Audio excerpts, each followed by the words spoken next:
Hello everyone, welcome to Unacademy. So guys, my name is Muna Chaudhary and I'm your plus as well as verified educator on Unacademy.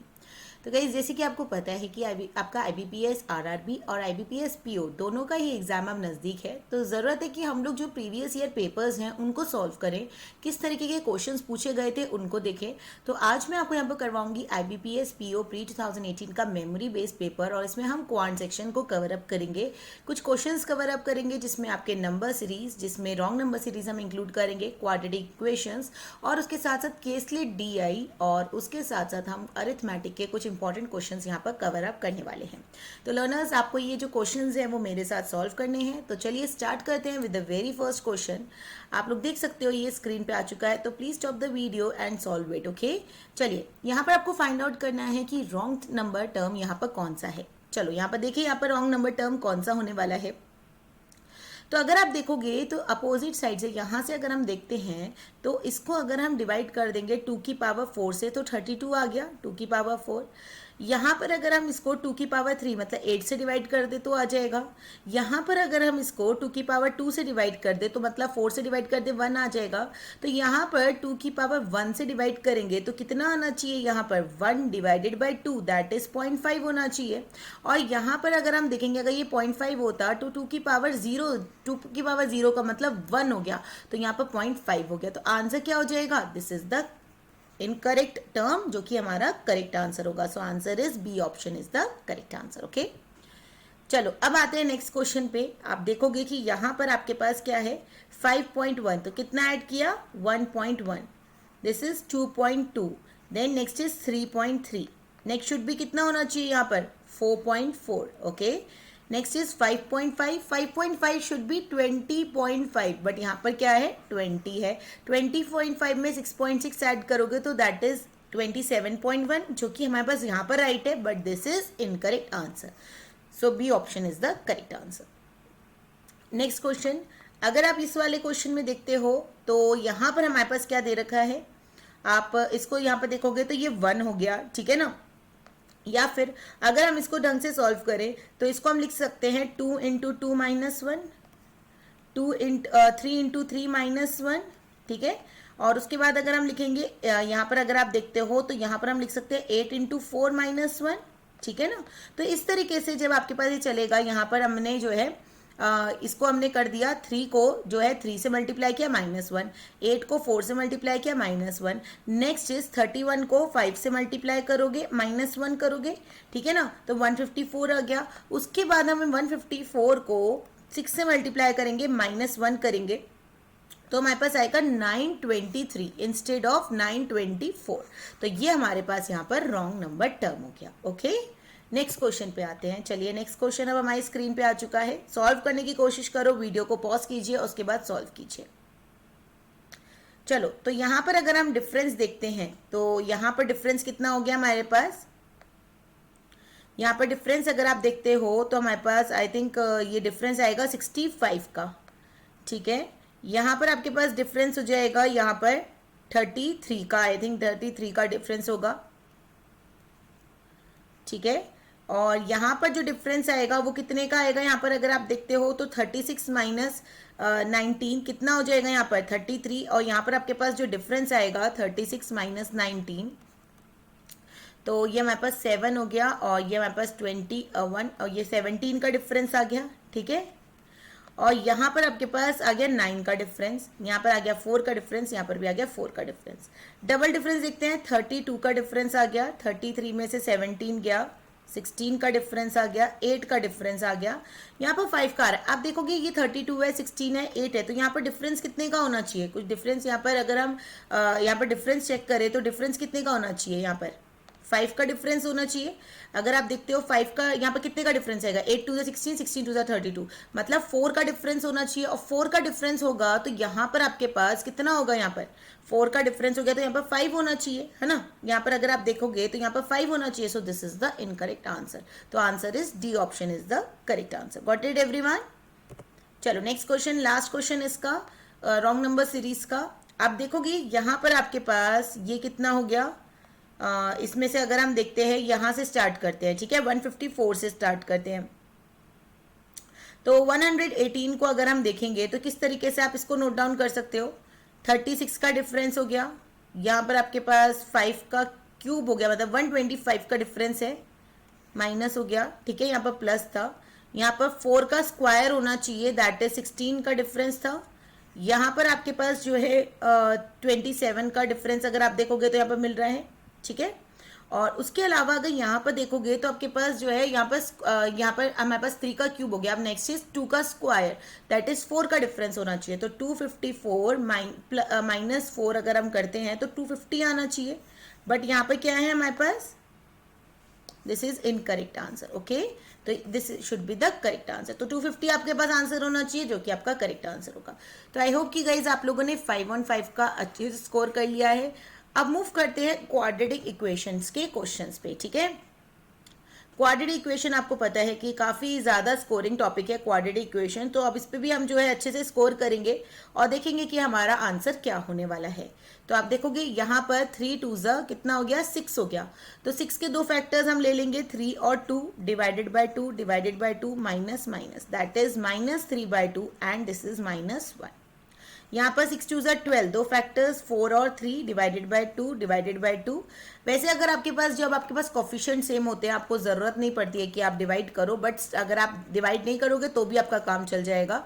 4 और 3, आपको एक चीज़ मैंने trick भी बताई थी कि जब भी आपका कांस्टेंट टर्म पॉजिटिव होता है जिसके आगे माइनस साइन होगा वो ग्रेटर होगा, तो सिंपल सी बात है X is less than Y. Otherwise आप यहाँ से देख सकते थे minus is less than plus, तो इतना सॉल्व करने की हमें ज़रूरत नहीं है, सीधे हमारे पास आंसर क्या आ गया, B option is the correct answer. Next question आपकी स्क्रीन पे है, चलो तो इसको भी सॉल्व कर लेते हैं। यहाँ पर दो फैक्टर्स क्या होंगे, 4 और 3 divided by 3 plus plus, that is 4/3 and 1। यहाँ पर दो फैक्टर्स क्या होंगे, यहाँ पर हमारे पास 3 और हमारे पास दो फैक्टर्स ले सकते हैं 2 और 1, plus plus divided by 2 that is ये हमारे पास 1 और हाफ हो गया। अब 4/3 और 1 में अगर आप देखोगे 4 इज ग्रेटर देन 3, 4/3 और हाफ में देखोगे 8 इज ग्रेटर देन 3, ठीक है, और 1 is equal to 1 is greater than half, तो आंसर क्या हो गया, x is greater than equal to y is the correct answer, okay. Next question पे आते हैं। Next question try to solve it, ठीक है। दो फैक्टर्स हो गए 7 और 5 माइनस माइनस, दो फैक्टर्स हो गए 9 और 8 minus minus. We know -7 is greater than -8, -5 is also greater than -8 and -9, -7 is greater than -9, तो आंसर क्या हो गया, x is greater than y is the correct answer, okay। Next question बहुत अच्छा क्वेश्चन है, आपको ध्यान से करना है। तो चलिए दो फैक्टर्स हम यहाँ पर ले लेते हैं 5 and 5 प्लस प्लस, यहाँ पर फैक्टर्स क्या हो गए, y इज इक्वल टू +-5। जब भी आपके पास इस तरीके से इवन पावर होगी तो आपके पास वैल्यू हमेशा प्लस माइनस में आएगी, चाहे वो y की पावर 10 हो, चाहे y की पावर 6 हो, चाहे y की पावर 4 हो, हमेशा वैल्यू आपके पास प्लस माइनस दोनों में ही आएगी, ये चीज़ आपको याद रखना है। तो we know 5 is equal to 5 but +5 is greater than -5, तो यहीं पर आंसर हो गया x is greater than equal to y is the correct answer, okay. Next question solve कीजिए, try to solve it guys. चलो यहाँ पर अगर आप देखोगे दो फैक्टर्स हो गए 18 और 18, ठीक है ना, और यहाँ पर हमारे पास हो गया प्लस प्लस। अब दूसरे दो फैक्टर्स क्या होंगे, 441 21 और 21 ले सकते हैं plus plus. We know 18 is less than 21, answer is x is less than y is the correct answer. तो ये थे हमारे नेक्स्ट 5 क्वेश्चंस। आई होप कि आप लोगों ने 10 on 10 का काफ़ी अच्छा स्कोर किया है। अब हम बढ़ेंगे नेक्स्ट क्वेश्चन पे, that is very very important, that is caselet data interpretation. Caselet data interpretation बहुत ही ज़्यादा आपके एग्जाम में हेल्प करेगा। In fact this is very scoring, क्योंकि अगर आप इसमें स्कोर करोगे तो आपको पता लगेगा कि कैसे मार्क्स आप लोग वहाँ पर ईजिली जो है स्कोर कर सकते हो।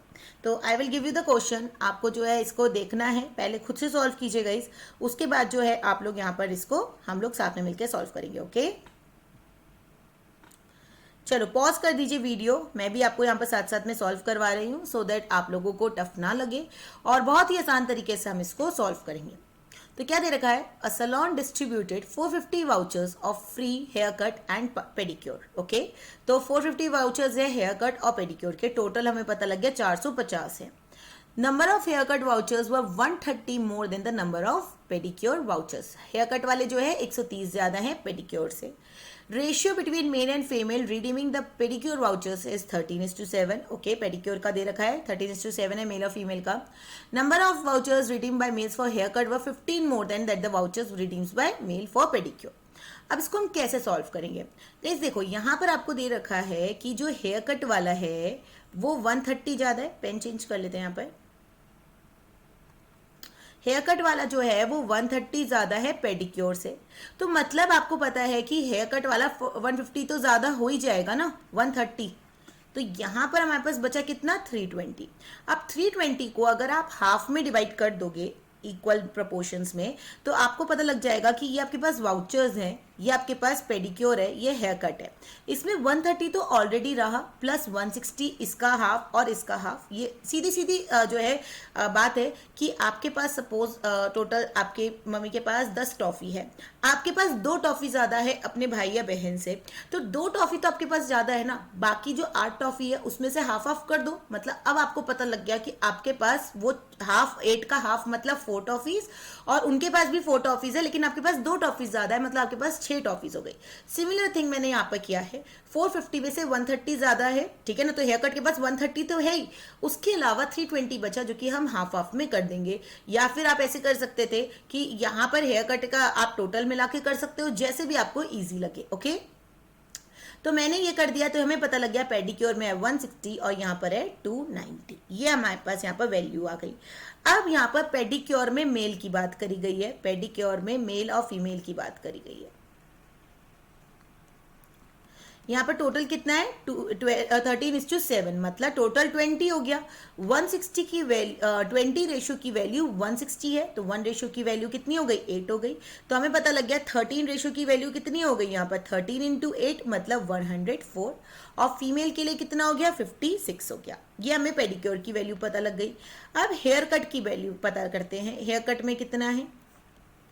Number of vouchers redeemed by males for haircut were 15 more than that of vouchers redeemed by male for pedicure. तो हेयर कट में जो मेल्स के हैं वो 15 ज्यादा हैं, तो अभी आपको पता है कि इसमें ये इतने हैं, तो मेल कितने हो जाएंगे, यहाँ पर मेल के जो है यहाँ पर हो जाएंगे 15 119। अब 290 में से 190 माइनस कर देते हैं आप, यहाँ पर अगर आपको विजिबल नहीं हो रखा है तो मैं आपको यहाँ पर लिख कर बता देती हूँ। यहाँ पर पेडिक्योर और ये हो गया 160 और ये हो गया 290। तो अगर आप इसमें से देखोगे तो 119 माइनस कर देते हो तो यहां पर कितने बचेगा, इनके पास 171 बचेगा, ठीक है, जो कि हम यहां पर लिख देते हैं। आ गई सारी वैल्यूज, आपको पता लग गया कि टोटल जो पेडिक्योर में है वो है 160, हेयर कट में है 712, और उसके बाद मेल में बात करें पेडिक्योर में तो 104, फीमेल की 56। अब बस क्वेश्चन को सॉल्व कर लेते हैं और सीधे आंसर्स को देख लेते हैं। ओके, एक बार मैं अच्छे से यहाँ पर टेबल लिख देती हूँ आप लोगों के लिए, मेल फीमेल इस साइड लिख देती हूँ ताकि आपको बेटर अच्छे से दिखाई दे।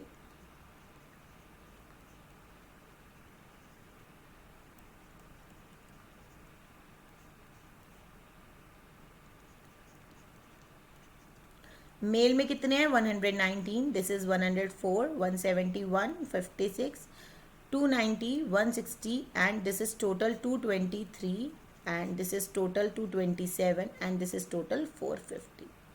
अब आप देखो number of females redeeming pedicure voucher are what percentage of number of males redeeming hair cut vouchers. तो आप देखोगे simple simple number of females जो कि पेडिक्योर वाउचर ले रही है कितनी है 56, are what percentage of number of, यहाँ पर हेयर कट वाउचर की बात करी गई है तो कितना हो गया यहाँ पर 56 है। Number of people redeeming hair cut vouchers तो 290, ठीक है, तो option number D is the correct answer. Approx 22% आपका करेक्ट आंसर हो गया। एक बार देख लेते हैं, एक मिनट रुकिए। हाँ, number of females redeeming pedicure voucher 56 है, वो कितने प्रतिशत है, जो कि people, total number of people जो कि इसके हो गए, ठीक है। नेक्स्ट क्वेश्चन पे दे रखा है, अगर 30 people 30 people having pedicure voucher took manicure services, ठीक है ना। 30 पीपल जो कि पेडिक्योर वाउचर के हैं वो मैनिक्योर सर्विसेज ले लेते हैं। तो अगर हम यहाँ पर देखते हैं पेडिक्योर वाउचर के टोटल कितने हैं, 160 हैं। तो अब कितने बचे, 130 बचे, ठीक है ना। वो मैनिक्योर सर्विस ले लेते हैं। तो आपको बताना है कि and 50% of the people having hair cut voucher took manicure services. 50% कितने हो गए यहाँ पर हेयर कट वाउचर वाले, 290 का हाफ कर दो 1 और यहाँ पर आपके पास 4 और 145 हो गया, ठीक है ना।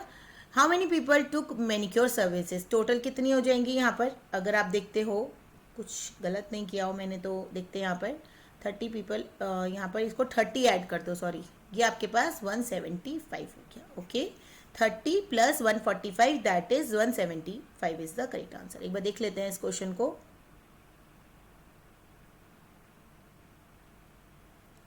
ठीक है ना, हाँ बिल्कुल 175 इज द करेक्ट आंसर। कितने मेल्स हैं जिन्होंने पेडिक्योर वाउचर्स को रिडीम किया है, सिंपल सी बात है, कितने मेल्स हैं यहाँ पर आपके पास पेडिक्योर वाउचर वाले, 104। Okay, so D option is the correct answer. एक मिनट, फर्स्ट वाले में शायद आंसर कुछ गलत हो गया है, मैं एक बार चेक कर देती हूँ, मेरे को कुछ लग रहा है कि यहाँ पर गलत हो गया है। आई थिंक यहाँ पर ऑप्शन नंबर सी जो है वो करेक्ट आंसर होगा। Okay, not option number D. कितने लोग हैं जिन्होंने हेयर कट वाउचर्स को रिडीम किया है, तो हेयर कट वाउचर वाले कितने हैं यहाँ पर आप देखोगे, हेयर कट वाउचर वाले टोटल हैं यहाँ पर हमारे पास, how many people redeem the hair cut voucher, तो टोटल आपके पास बनेंगे 290। ओके, मेल फीमेल नहीं पूछा गया, टोटल पूछा गया है। ओके, चलो next question, difference between male and female getting the pedicure voucher. Pedicure voucher का डिफरेंस कितना हो गया, 104 minus 56 that is 48 is the correct answer. Okay, so I hope guys आप लोगों को ये अच्छे से क्लियर हो गया है पूरा डेटा, और अब आप लोग को कोई मुश्किल नहीं होगी इस क्वेश्चन को सॉल्व करने में। तो ये बहुत ही अच्छा केसलेट दिया था जो एग्जाम में पूछा गया था, तो इसका जो कंसेप्ट है वो आपको समझ में आना चाहिए कि अगर हम जो है किसी एक की बात कर रहे हैं कि उसको इतना ज़्यादा मिल रहा है, तो बाकी जो बचा है उसको तो इक्वल प्रोपोर्शन में हम डिवाइड कर सकते हैं। तो ये थे हमारे पास यहाँ पर टॉप 15 क्वेश्चंस। अब बढ़ते हैं नेक्स्ट अरिथमेटिक पे। तो आई रिक्वेस्ट यू कि आप लोग इसको जो है खुद से सॉल्व करने की कोशिश करें, उसके बाद हम जो है इसको साथ में मिलकर सॉल्व करेंगे everybody. So let us wait a minute.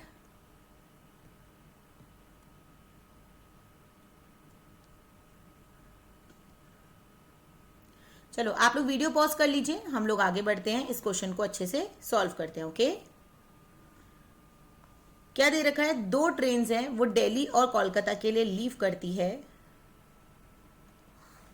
at 4 a.m. and 4:30 and travel at the speed of 50 and 75. After how many kilometers did from Delhi both the trains will be together?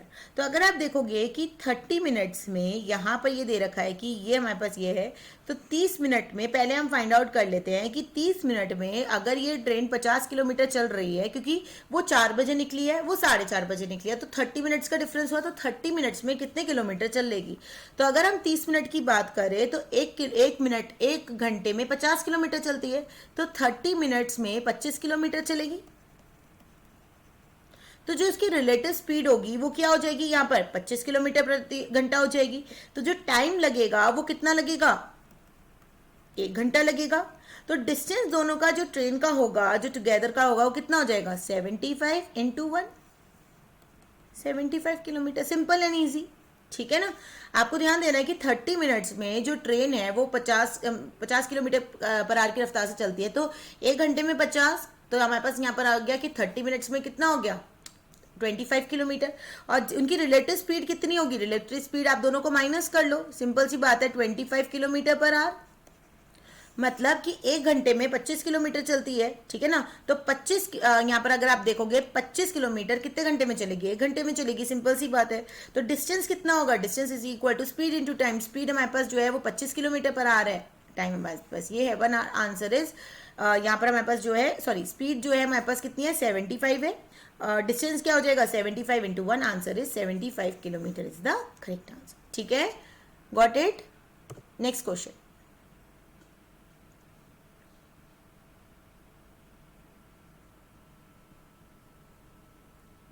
चलो क्या दे रखा है, John ने purchase की एक machine 50,000 में और उस पर 2,000 रुपये लगाए रिपेयर पे और 500 रुपये ट्रांसपोर्ट पे और उसको 20% के प्रॉफिट पे बेच दिया। तो आपको बताना है कि कितने पे उसने मशीन को बेचा है। तो आप सिंपल सी बात है, जॉन की जेब से कितना पैसा गया, जॉन के जो पैसे हैं वो कितने खर्च हुए, 50,000 तो ये हो गए, 2,000 हो गए और 500 हो गए, ठीक है, और उसको 20% के प्रॉफिट पे बेचा। तो टोटल उसका कितने रुपए लगे, 52500। ये आपके पास जो है ये उसके सीपी हो गया। और उसके बाद 20% को हम लिख सकते हैं 1/5, मतलब 6/5 ऑफ 52500। तो 510500 हो गया। तो कितना हो गया, 30, और ये आपके पास 63,000। तो कितने पे उसने बेचा, 63,000 पे बेच दिया। सिंपल सी बात थी। तो जितना पैसा आपके पॉकेट से लग रहा है वो आपका कॉस्ट प्राइस होता है, और जितने पे आप बेच रहे हो वो आपका सेलिंग प्राइस होता है। नेक्स्ट क्वेश्चन बहुत ही अच्छा क्वेश्चन है यहाँ पर, एज वाला।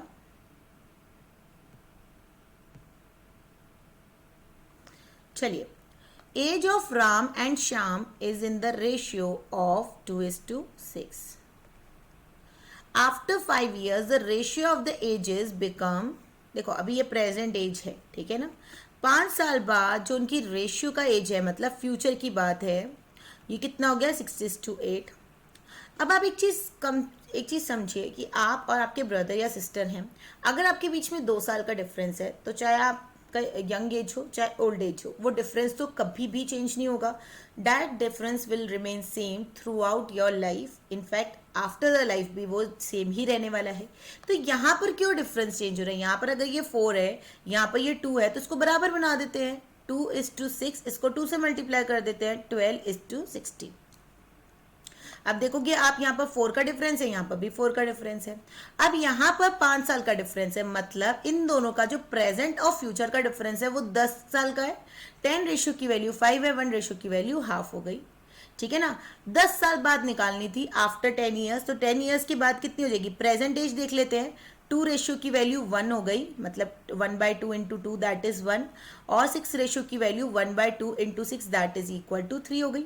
तो अब आज से 10 साल बाद क्या हो जाएगी, तो 1 + 10, और यहाँ पर आपके पास हो जाएगा 3 + 10, इतना हो गया। और उनका जो यहाँ पर आपके पास दोनों का average divided by 2, 20, 23, 24 divided by 2 that is equal to 12 years is the correct answer.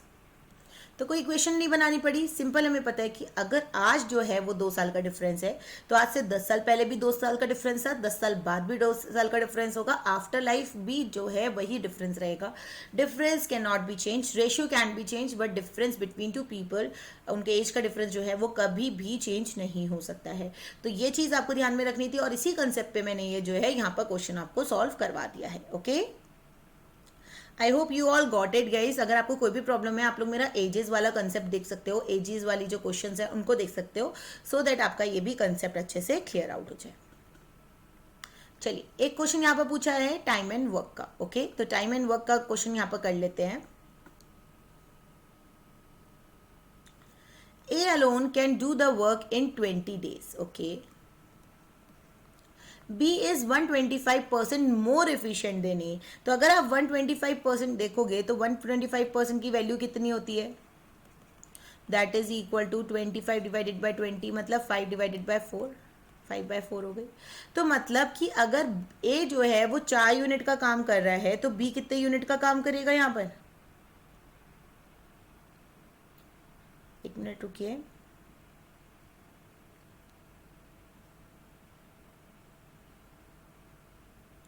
चलो B जो है वो कितने यूनिट का काम करेगा, 9 यूनिट का काम करेगा। सिंपल सी बात है, यहाँ पर ये क्वेश्चन में तो यही बोला गया है, ठीक है ना।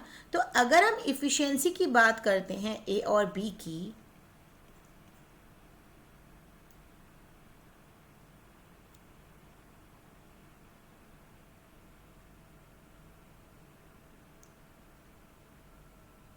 चलिए तो इफिशियंसी की बात करते हैं, तो यहाँ पर क्या हो जाएगी हमारे पास इफिशियंसी, यहाँ पर आपके पास जो है इफिशियंसी का रेशियो क्या हो गया, 4:9 हो गया। B is 125% more efficient than A। 125 को आप लिख सकते हो 225 डिवाइडेड बाय 100, मतलब अगर ये 100 है तो आप देखोगे यहाँ पर आपके पास तभी भी 9 ही आएगा। ओके, तो टाइम का रेशियो क्या हो गया, 9:4 हो गया। आपको पता है कि शायद मैंने थोड़ा सा कुछ यहाँ पर मिस्टेक किया है, जो मैं आपको अभी करेक्ट कर देती हूँ यहाँ पर अच्छे से, वेट कीजिएगा गाइज, ठीक है। आई थिंक यहाँ पर जो है 125% मोर नहीं होगा, 125% होगा, तभी ये क्वेश्चन में थोड़ा सा दिक्कत आ रहा है। तो इफिशियंसी का रेशियो अगर हम देखेंगे तो यहाँ पर इफिशियंसी का रेशियो है 4:5, ठीक है, ये मोर नहीं है, तभी थोड़ा सा दिक्कत आ रहा था, जो कि मैंने यहाँ पर देख लिया है। तो टाइम का रेशियो होगा 5:4। अगर आप देखोगे कि हमारे पास 5 रेशियो की वैल्यू 20 दे रखी है ना यहाँ पर टाइम का रेशियो, क्योंकि जब भी आपका वर्क सेम होता है time is inversely proportional to efficiency. तो 1 रेशियो की वैल्यू हो गई 4, तो 5 रेशियो की वैल्यू कितनी हो जाएगी, 4 रेशियो की वैल्यू कितनी हो जाएगी, 16 हो जाएगी। मतलब हमें पता लग गया कि बी को जो है वो 16 दिन लगेंगे। अब अगर आप यहाँ पर देखते हो एलसीएम ले लो, एलसीएम आपके पास 16 और 20 का जब एलसीएम फाइंड आउट करोगे मतलब 80 हो गया। मतलब ए जो है वो 20 दिन में काम करता है, बी जो है वो 16 दिन में काम करता है, तो टोटल इज 80। मतलब इसको 4 यूनिट का काम लग रहा है, इसे 5 यूनिट का। अब देखो यहाँ पर ए और बी ने काम को स्टार्ट किया और 4 दिन वर्क किया। अगर सी जो है वो लास्ट में 22 दिन काम करता है, ठीक है ना। आप देखोगे ए और बी जो है वो टोटल 9 यूनिट का काम करते हैं, एक दिन में 9 तो 4 दिन में 36 यूनिट का, बचा कितना 44 यूनिट का। कौन कर रहा है काम, सी कर रहा है 22 डेज। तो सी को अकेले कितना टाइम लगेगा, time is equal to work upon efficiency. कितना टाइम लगा यहाँ पर, 2 डेज लगेगा। अब यहाँ पर सी की इफिशियंसी, हमें सी का पता लग गया कि इफिशियंसी पता लग गई, हमारे पास टाइम था, इफिशियंसी पता लग गई कि सी की इफिशियंसी 2 यूनिट की है। तो टोटल वर्क को करने के लिए मतलब 80 डिवाइडेड बाय 2 मतलब कितना, 40 दिन लगेगा सी को, ठीक है ना। अभी तो सिर्फ इतना वर्क कर रहा था जो 44 यूनिट्स का था, लेकिन अगर हम टोटल वर्क की बात करें कि 80 का 80 यूनिट जो है वो सी कर ले तो कितने दिन में करेगा वो, यहाँ पर 40 दिन में करेगा, जो कि आपका करेक्ट आंसर हो जाएगा, ठीक है ना। चलो एक लास्ट क्वेश्चन कर लेते हैं फटाफट यहाँ पर, जल्दी से इसको वीडियो को पॉज कीजिए और क्वेश्चन को सॉल्व करने का ट्राई कीजिए।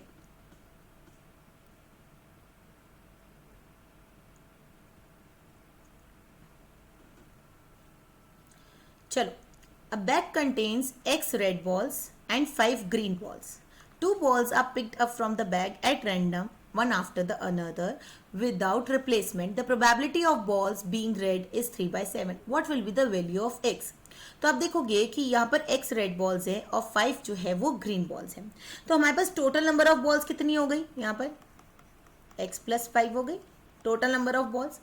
2 बॉल्स जो है वो पिक हुई है बैग से और एक के बाद एक विदाउट रिप्लेसमेंट, मतलब जो निकाली गई वो वापस से नहीं डाली गई। तो ये चीज़ आपको ध्यान रखनी है कि जब आपको दे रखा होगा कि जो निकाली गई है वो वापस से नहीं डालनी है, तो आपको क्या करना है, तो probability of both the balls being red is 3/7। अब देखो दोनों बॉल्स के रेड होने की प्रोबेबिलिटी है वो कितनी है, 3/7 है। तो अगर हम यहाँ पर रेड के होने की प्रोबेबिलिटी निकाले तो रेड कितना है, X है, और टोटल कितना है, X + 5 है। अब दूसरी बॉल भी रेड हो, उसकी प्रोबेबिलिटी क्या होगी, अगर आप देखोगे तो आपके पास एक बॉल तो निकल गई रेड और इसमें से एक निकल गई, मतलब X + 4 हो गई, ठीक है ना। अब इसकी जो वैल्यू होगी वो क्या हो जाएगी, यहाँ पर इन दोनों की जो वैल्यू होगी वो क्या हो जाएगी, 3/7। बस यही था यहाँ पर। अब आप चाहे ऑप्शन से पुटअप कर लो कि वैल्यू ऑफ X क्या होगी, चाहे आप यहाँ से पुटअप करके देख लो, 10 divided by 15 into 9 divided by 14। तो ये हमारे पास 3 टाइम्स 5 टाइम्स 2 टाइम्स 7 टाइम्स, और ये 3/7 आ गया इज इक्वल टू 3/7। तो इस ऑप्शन से हमारा मैच हो गया है। So the correct answer is option number A is the correct answer. Okay, so I hope guys आप लोगों को इंटरेस्टिंग लग रहा है, कोई प्रॉब्लम नहीं आई है। 20 क्वेश्चन हमने यहाँ पर कवर अप किए हैं जो कि आपको आपके एग्जाम में जरूर हेल्प करेंगे। कोशिश कर लेते हैं एक और क्वेश्चन करने की, ताकि एक क्वेश्चन, आई थिंक ये लास्ट 2 क्वेश्चंस बचे हैं, ठीक है, ये क्वेश्चंस भी हम सॉल्व कर लेते हैं ताकि हमें कोई भी दिक्कत ना हो।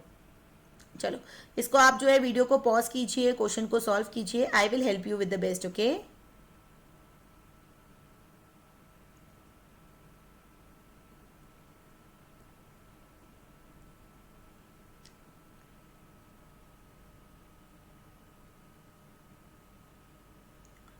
चलो क्या दे रखा है, ₹7,000 डिवाइडेड अनइक्वली, मतलब इक्वल में नहीं डिवाइड किया गया, अनइक्वल में डिवाइड किया, एंड इन्वेस्टेड इन स्कीम ए जो कि एक सीआई दे रहा है 10% पे, और स्कीम बी जो कि एसआई दे रहा है 15% पे 2 साल और 3 साल के लिए। अगर इन्वेस्टमेंट जो है वो ए से वो 84% है जो बी से आ रही है, तो आपको फाइंड आउट करना है। सिंपल सी बात है, अगर हम स्कीम ए की बात करें, जो अमाउंट है वो हमारे पास एक्स है, तो स्कीम बी में कितना हो जाएगा, 7,000 माइनस एक्स हो जाएगा। सिंपल सी बात हो गई। अब एक चीज़ याद रखिए कि जब भी आपके पास सीआई पे होता है, सीआई का मतलब क्या होता है, इंटरेस्ट ऑन इंटरेस्ट, तो 10 प्लस 10 इंटू 10 डिवाइडेड बाई 100 मतलब सीआई हो गया 21%। तो यहाँ पर जो सीआई होगा वो कितना हो जाएगा, 21% ऑफ एक्स। और यहाँ पर जो एसआई होगा वो कितना हो जाएगा, यहाँ पर आपको दे रखा है 15%, तो 15% मतलब 3 साल का कितना हो जाएगा, 45% हो जाएगा। तो 45% ऑफ 7,000 माइनस एक्स। अब क्या दे रखा है, इन्वेस्टमेंट जो अर्न हो रही है स्कीम ए से, मतलब कि 21x/100 किसके बराबर है, यहाँ पर 45/100, 7,000 माइनस एक्स के बराबर है। 100 से 100 कैंसिल आउट हो गया, 3 दिस इज, इसको हम कर सकते हैं, ये 7 टाइम्स कैंसिल आउट हो गया, ये हमारे पास यहाँ पर 15 टाइम्स कैंसिल आउट हो गया, ठीक है ना। तो अब लिख सकते हो 7x की वैल्यू कितनी हो गई यहाँ पर, 105,000 माइनस 15x, ये उधर चला गया हमारे पास, तो कितना हो गया, 7 + 22x इज इक्वल टू 105,000, ठीक है ना। ओके नहीं, मैंने कुछ गड़बड़ किया है, 1 मिनट, ये शायद 84% नहीं लिखा है मैंने,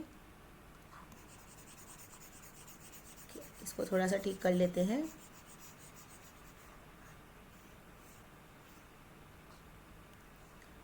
चलो, तो 21/100x is equal to 84% of 45/100 of 7,000 minus X. अब देखिए, अब ये 0 से 0 कैंसिल, ये 3 टाइम्स कैंसिल, ये 112 टाइम्स कैंसिल, ये 3 से 4 टाइम्स कैंसिल, तो कितना हमारे पास आ गया यहाँ पर 100। और यहाँ पर जब आप इसको सॉल्व करोगे, अब मैं सॉल्व तो नहीं करवा रही हूँ, सीधे आपको बता देती हूँ, एक्स की वैल्यू आएगी 4,500। आपको बताना कि सम इन्वेस्टेड बाय स्कीम है, तो एक्स की वैल्यू फाइंड आउट करनी थी, जो कि आपके पास आएगी 4,500। तो लर्नर्स, आई होप कि आपको अच्छा लगा हो। अब ये आपका एक होमवर्क क्वेश्चन है, जिसका करेक्ट आंसर आपको जो है डिस्क्रिप्शन कमेंट सेक्शन में देना होगा, सो दैट मुझे पता लगे कि आप लोग कैसा परफॉर्म कर रहे हैं। So I hope you scored well, और अगर नहीं किया है तो कोई बात नहीं गाइस, आप लोग जो है अपने चेक कीजिए कि कहाँ पर आपकी मिस्टेक्स हो रही है, क्योंकि प्रीवियस ईयर पेपर्स को सॉल्व करना बहुत इंपॉर्टेंट है। तो लाइक ज़रूर कीजिएगा वीडियो को, अगर आपका कंसेप्ट पसंद आया, comment your score, share this video. So thank you and keep learning.